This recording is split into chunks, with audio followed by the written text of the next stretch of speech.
Ahoy, mateys, and welcome to the Pirates vs. Werewolves podcast. We've got another exciting week pirate raid for you all. You send us some truly thrilling flash fiction stories, and we're going to be dissecting two of them today. That's right. And this week is a double feature of both pirates and werewolves. Buckle up, it's going to be a wild ride.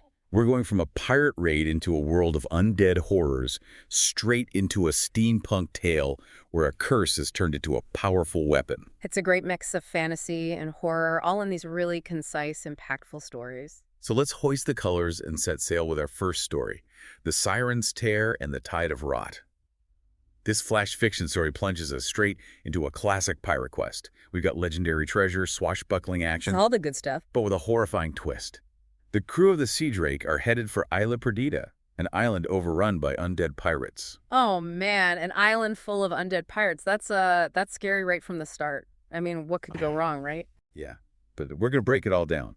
The crew, their desperate search for this fabled Siren's Tear diamond and all the gruesome dangers they face on that cursed island.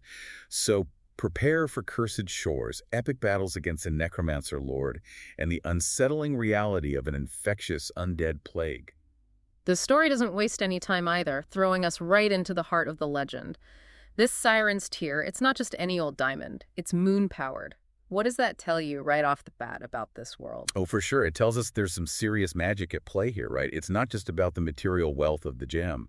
There's this deeper supernatural power associated with it. And that makes Captain Serafina Stormsail Dubois' obsession even more interesting, doesn't it? Absolutely. She's not chasing some fleeting rumor. Her navigator, Finn O'Leary, has done his research, and they both seem utterly convinced that this tear is real and incredibly powerful. It's more than just greed driving them. Exactly. They're chasing something truly extraordinary, and that level of conviction, that belief in the extraordinary, it's often the driving force behind these grand adventures. But you've got to wonder, where's the line between ambition and obsession? Do you think Captain Serafina crosses it? That's a good question.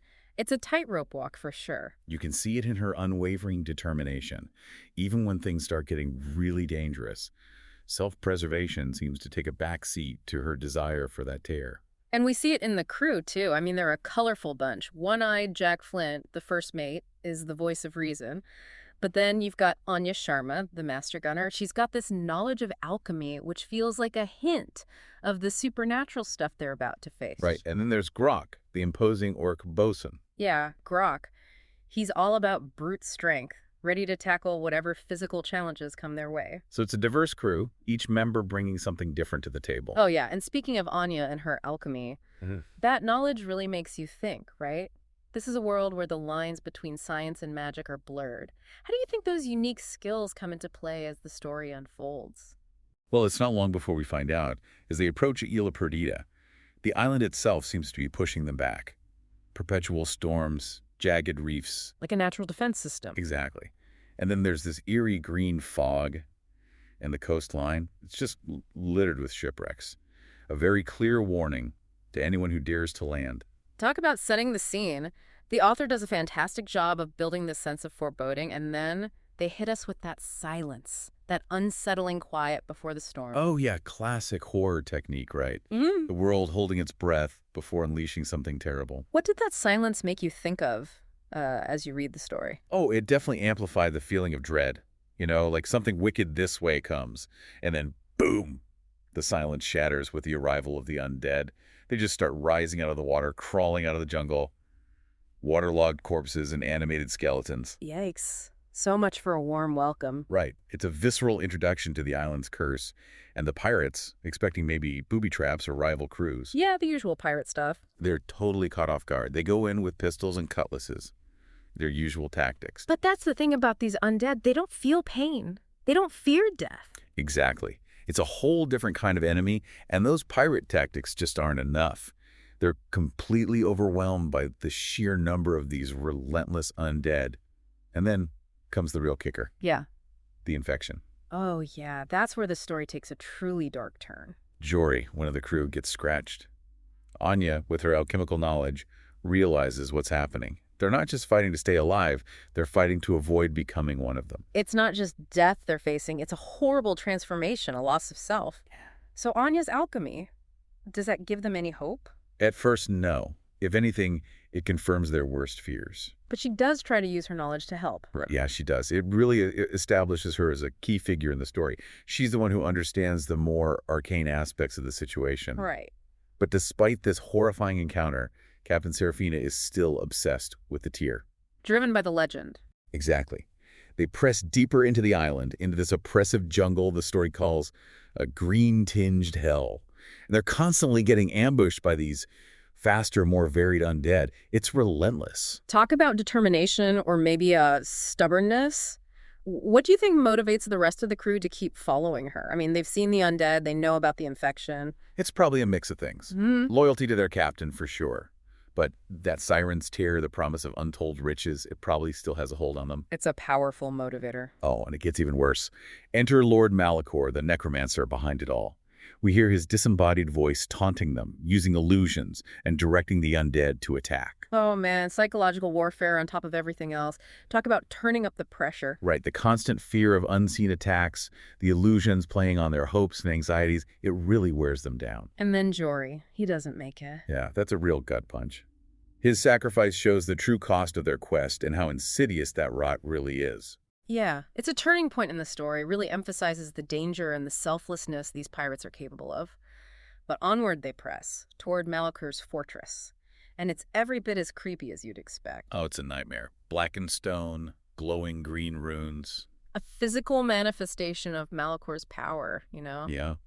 Even getting inside is a challenge. Powerful undead guardians, magical traps. It's just relentless. And the inside, even worse. Describe it for us. It's like a labyrinth of decay, lit by spectral lights, and every corner could hold another trap. And Malachor's voice, it echoes throughout the place, constantly reminding them who's in control. Classic villain move. So they finally reach the throne room. Malachor's there, surrounded by this dark energy, the siren's tear, pulsing on an altar, and he offers Serafina a chance to join him. Right, the classic villain offer. What do you think this says about Malachor's motivations? Is it all about destruction, or does he want to corrupt and control? Good question. Maybe a little both. It definitely shows a desire for power. Yeah. And then the final battle. It's chaos in that throne room. They're fighting Malachor's elite guard, dodging blasts of necrotic energy. But in the middle of it all, Finn makes a crucial discovery. About the terror. Yeah. It turns out the terror is unstable. It needs true moonlight to function properly, a chink in the armor. Ah, so there's a weakness. And Anya, quick as a flash, she uses her explosives to damage the altar. It creates an opening. So they finally have a chance to strike back. And Serafina, she comes up with this incredible plan. She uses her silver locket to reflect the tear's light back onto itself. Wow, that's brilliant. A personal item, something small and seemingly insignificant. Used to disrupt this immense power. And silver, traditionally it wards off evil, right? Yeah. So there's a nice bit of symbolism there too. It's a testament to her ingenuity, her ability to think outside the box. The tear overloads. Malachor screams as he's destroyed, and his entire undead army just collapses. An epic victory. But there's a price, right? Yeah, definitely. The siren's tear is shattered. Its power is gone. And with Malachor's magic undone, the volcano under the island erupts. Oh no. They barely escape on the sea drake, leaving Isla Perdita to be swallowed by fire and ash. A dramatic ending to a truly harrowing journey. They survived, but it makes you wonder, what's the lasting impact of that experience? What will they do with the remnants of the treasure, and what stories will they tell? Lots to think about. But we've got to shift gears now, trade the high seas for a world of gears and steam as we dive into our second flash fiction story, The Wolf and the Machine. This one takes us to a gritty steampunk setting and introduces us to Anya, a brilliant young inventor grappling with lycanthropy. That's such an intriguing premise. Werewolves in a steampunk world. I love it. The story explores how she turns her curse into a source of power. She builds this incredible mechanical exosuit to harness her transformations. It's a fascinating look at the struggle between her humanity and the beast within, all set against this backdrop of cogwheels and moonlight. The idea of using technology to manage and maybe even amplify a supernatural curse. It's pure steampunk genius. It's that fusion of technology and the arcane that makes the genre so compelling. So, what does this exosuit tell us about Anya? How does she approach her curse? It screams resilience. She's a problem solver, right? Instead of hiding or fearing her transformation, she confronts it head-on. Mm. She takes control using her skills as an inventor. She doesn't let the curse define her. And then the inevitable transformation hits, triggered by the iron moon in this world. We get the classic guttural howl. Oh, the beast is rising. But Anya, she's not fighting it. She climbs into her exosuit, this amazing machine mirroring the wolf within. It's a powerful image. She's merging the organic and the mechanical, becoming this wolf in the machine. I wonder what's going through her head at that moment. Must be a terrifying mix of emotions, right? Unleashing something so dangerous, but at the same time, hoping, trusting her invention will hold it in check. High stakes. And almost as if on cue, another werewolf, a thug, appears. Talk about a test. Perfect timing for a showdown, eh? The battle that follows is brutal, a clash of metal and beast. But Anya, amplified by the exosuit, she has this incredible strength and control. She's a force to be reckoned with. The story ends with the dawn breaking, revealing Anya standing victorious, her metal claws dripping with blood. It's a powerful image. It shows the potential of her invention, the raw power she now wields. But it also raises the question, has she become a hero? Or is she just a more powerful monster? Such a great ending. It makes you think about the moral implications of power, especially when it comes from something traditionally considered monstrous. Does Anya's control make her a hero, or does the nature of her power, even if controlled, make her something else entirely? There are no easy answers, and that's what makes the story so thought-provoking. Two incredible tales. From battling undead pirates for a legendary diamond on a cursed island, to a steampunk inventor weaponizing her werewolf curse, these flash fiction stories really delivered. They did. The Siren's Tear and the Tide of Rot gave us a classic pirate adventure, but with these truly terrifying twists, exploring the allure of treasure and the cost of ambition in a world where magic is real and dangerous. And the crew. They face unimaginable horrors, and that moment where Serafina uses her locket, it really highlights that sometimes the most unexpected things can be the most powerful. Exactly. It's not always about brute force, but about ingenuity and finding strength in unexpected places. And The Wolf in the Machine gave us Anya, a truly complex character forced to grapple with her own nature. It makes you wonder, what defines a hero? Is it control over your inner demons, or can a monster, even one in control, truly be a hero? It also makes you think about the role of technology. Can it truly help us overcome our inner demons, or does it simply amplify them? So many thought-provoking themes in these flash fiction stories. We hope you enjoyed this pirate raid into the worlds of pirates and werewolves. What resonated with you? What other dark secrets might Isla Perdita hold? What challenges will Anya face as her vigilante persona grows?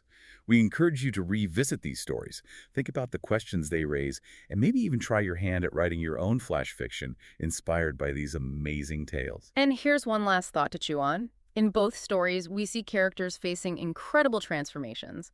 What does that say about the ability to adapt, to overcome adversity, and where do we draw the line between what we are and what we can become? Share your thoughts with us. Rate and follow the Pirates vs. Werewolves podcast for more captivating stories.